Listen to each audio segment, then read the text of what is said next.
Hi everybody, I'm Michael Prager, author of the book Fat Boy, Thin Man.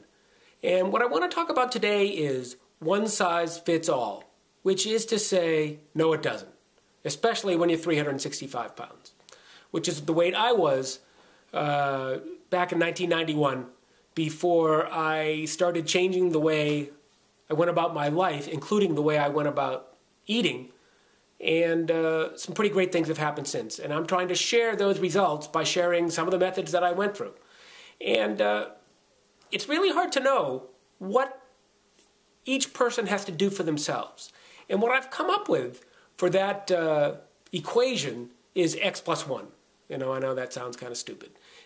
I'm a lazy guy in many ways. I want to do the minimum to get what I want out of life. And the way that applies to what I'm talking about here is that I never wanted to,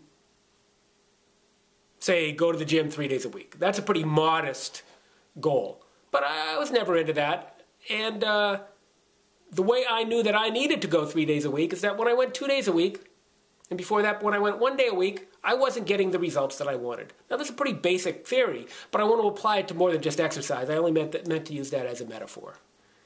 When you decide how much you have to do, how much change you have to apply to your life to get the results you want, just take a look at whatever you're doing and call that X. If that's sufficient, stop there. But if it's not, X plus 1. I've got to add something else in. A friend of mine, Phil Wardell of Acorn Food Dependency Recovery Services in Sarasota, Florida, puts it is surrender to more support and structure. Doesn't matter what you're doing. That's maybe unkind. Because if you're doing a lot and you think, well, I'm doing so much, why am I not getting the benefit? That's the wrong question, in my opinion. The right question is, what else do I need to try so that I can get the results that I want? And if that's not enough, I have to do more. Now, that may not be fair, but fairness is not part of the equation. If I want a result, then I have to do whatever it takes to get that result.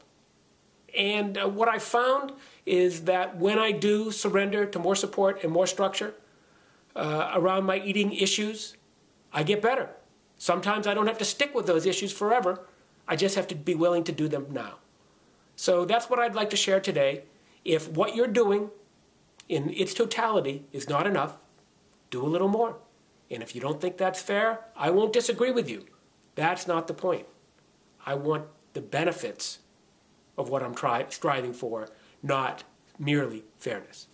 So that's all I have today. Ran a little long, but I hope you'll take what I've offered, maybe share it with others, and come back, I don't know, in a couple weeks or so when I do the next one of these. Thanks very much. God bless.